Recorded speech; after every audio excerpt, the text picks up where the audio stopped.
It's a question for you. How would Inter Miami, with Lionel Messi, who is probably the greatest player that ever lived, do nowadays if they were suddenly dropped into the English Premier League or La Liga?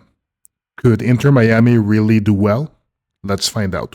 Ruge la grada como un vendaval, la fuerza del pueblo no tiene final, con cada gol el cielo va a estallar, Deportivo. Inter Miami, of course, also has Luis Suarez, who's one of the greatest forwards to ever live. So I'm going to be pretty objective in my assessment of how they would really do in the English Premier League and La Liga. So first, let's talk about how Inter Miami would do in the English Premier League. And I predict would actually finish near last in the league. They would be basically in fear constantly of relegation. And I'm not disrespecting Inter Miami. That's just the reality. They might steal points at home. Messi might win games for Inter Miami in certain moments. But over 38 matches, England is going to be exposing Inter Miami brutally. And the reason is you don't fail loudly in the English Premier League. You basically fade one injury, one suspension, 1 week with 2 away games, and suddenly the table moves from under you. So that's the reality. And I'm going to go in depth as to how I come with this assessment. The first aspect that I'm going to go into is called the ball stress test. And what these soccer balls represent is basically where the team would do when it comes to defense, the midfield, and the attack. Talking about defense, first of all, Inter Miami's backline will be losing because of the skill. It loses because the Premier League will not allow reset moments. So if you take a look at the Major League Soccer, if you have a turnover, it often gives you 2 to 3 seconds to reorganize. But in the Premier League, that same mistake will turn into a full-speed counter in half a second. So the center backs in Inter Miami will not be stepping into shape. They're going to be sprinting literally 40 yards toward their own goal while the wingers are already in behind them. So this isn't so much about positioning, it's about living in permanent emergency mode. Now the midfield, I'm going to be rating that as red as well, because in the MLS, they basically dictate the rhythm. However, in England, the rhythm is going to be dictating Inter Miami. There's going to be no jogging between zones. Every defensive transition is a 70-yard survival run. So instead of controlling games, they're going to be forced to react to them. And once Inter Miami's deepest midfielders cannot close space, the entire structure is going to be collapsing in layers. So you're telling me there's a chance? Yeah! Now, when it comes to the attack, Messi's still going to create magic, but the context is going to be changing everything. In Major League Soccer, Messi floats between lines, choosing moments, but in the Premier League, he's going to be constantly defending space that never stops moving. He doesn't become ineffective necessarily, he becomes exhausted. And I hate to say this because I'm a big Messi fan, but that's the reality. Instead of sculpting attacks, he becomes kind of a firefighter, putting out tactical fires that never stop burning. So they would do okay in attack, just not that good. Now, here's going to be the reality for Inter Miami. And when it comes to tempo, it's going to feel very, very fast. And unfortunately, Inter Miami will not be able to compete in England because they're just not going to be able to react as quickly as they normally do in the MLS. So in the MLS, they might get 2 touches to think, but in England, they're going to get 1 if they're lucky, and every pass is going to hit harder. Every close down is going to be arriving earlier.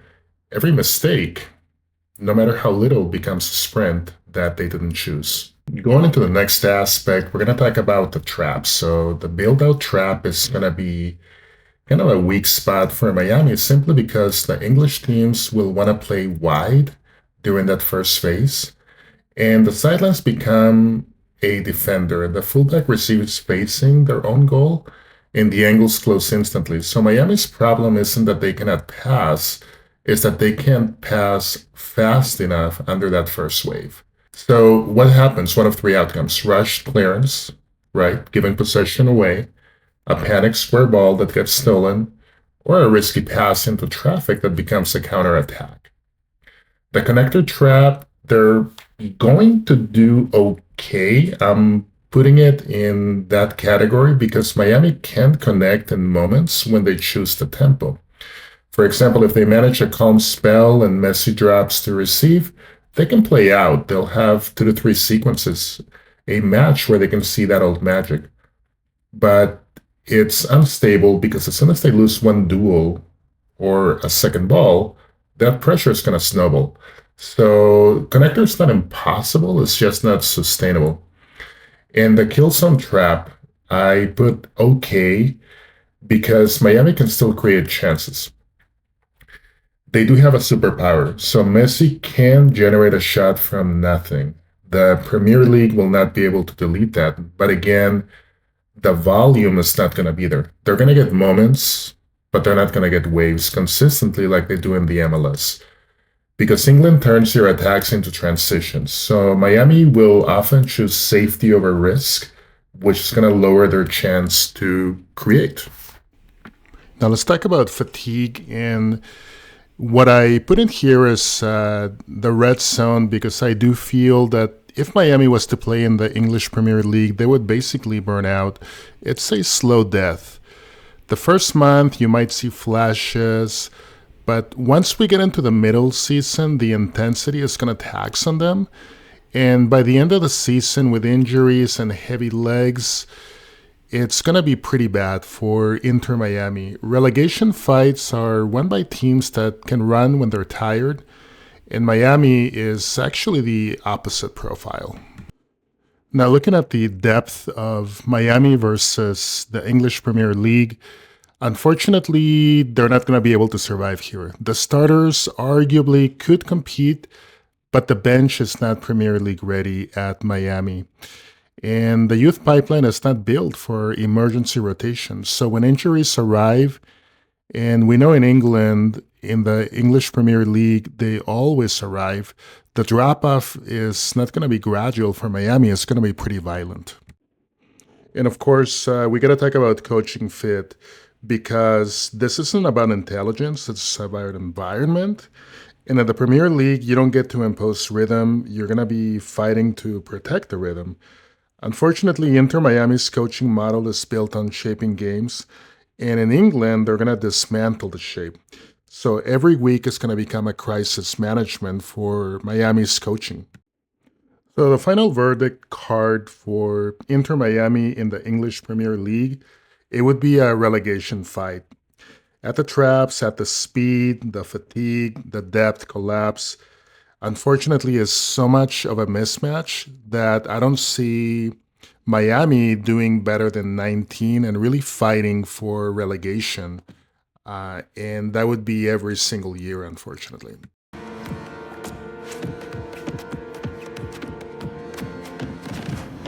So drop Miami into La Liga today, and they would actually land on number 15. So not relegated, but never comfortable. This is more about them just surviving, to be honest with you. And I'm going to go into the reasons why, but this is the reality of the difference between an MLS team, even with a superstar like Messi, and going to Europe. Here's the 3-ball test for Inter Miami and La Liga. So defense is yellow. They're going to bend, but they don't snap every week.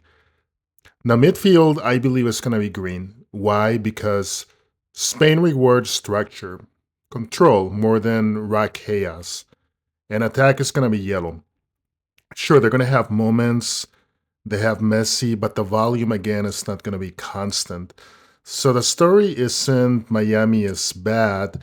The story is Miami can function in La Liga, but they're going to be living on the edge. Now for the tempo, and I mean tempo as speed. People say La Liga is slow. I don't think that's true. I think it's more paced. In the Premier League, you're going to feel pressure like a wave hitting you every 5 seconds. But in La Liga, it's more like a trapdoor. The pressure shows up exactly when you're not ready for it. So that difference matters for Inter Miami because they're an intelligence-based team. They need half a second to open their body, scan, and choose. And in Spain, in La Liga, they get that half second often enough to play sequences, but not dominate, just breathe. So the speed doesn't disappear, it becomes selective, and selective speed is survivable. Now, the three trap map, this is where La Liga actually punishes Miami.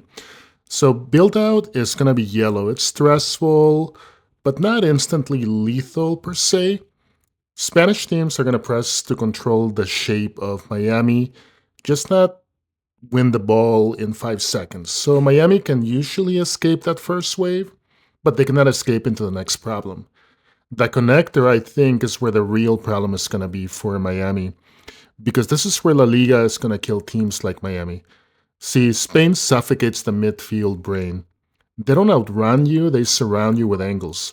So when Miami tries to play through the pivot, that lane closes. Then you're forced backwards, and that's how your attack dies without anyone tackling you. And that's why Miami's identity runs through this zone, and La Liga is designed to deny it. And finally, the kill trap zone. I believe Miami will still create moments because moments are Messi's specialty, but Spain's rations space in the final third. So Miami gets 1C, 2Cs, not waves, enough to win some games, not enough to control the season. Now let's talk about fatigue. In La Liga, fatigue isn't lungs first, it's focus first. So you're not going to get broken by sprinting like the English Premier League. You're going to get broken by being forced to make perfect decisions for 90 minutes.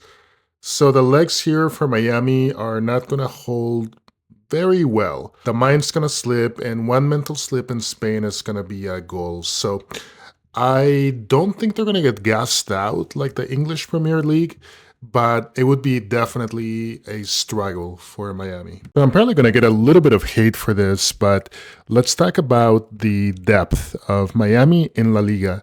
So I do think the starters can compete. I'm not saying they're going to thrive necessarily, but they're good enough to survive. Also, I think the bench in Miami is good enough not to collapse, but the youth is a little unproven, so it's going to be a little bit exposed. So depth is not going to destroy them, it just prevents momentum.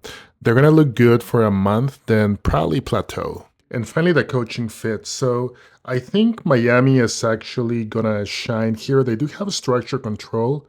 They have somewhat of a tolerance for chaos, if you will. And the coaching fit improves here because Spain does allow structure to matter. You can actually impose a plan. In this league, Miami is not improving every week, but they're building patterns to survive. So here's the summary. I think the midfield survives because the tempo is spaced. The connector trap is a dangerous zone. Fatigue is mental. Depth caps the ceiling a little bit. And the coaching, I think, finally fits. So I would rate Inter Miami if they were to suddenly be in La Liga around 15. So not great, but not relegation either. Just never comfortable. Thank you so much for watching. If you enjoyed this episode, please hit the like and subscribe button. I'm going to talk about different teams throughout the world and see how they do in the English Premier League and La Liga. If you would like to see one of your favorite teams covered in the next episode, please let me know in the comments section. Thank you so much. Have a great day and enjoy the holidays. Ruge la grada como un vendaval, la fuerza del pueblo no tiene final, con cada gol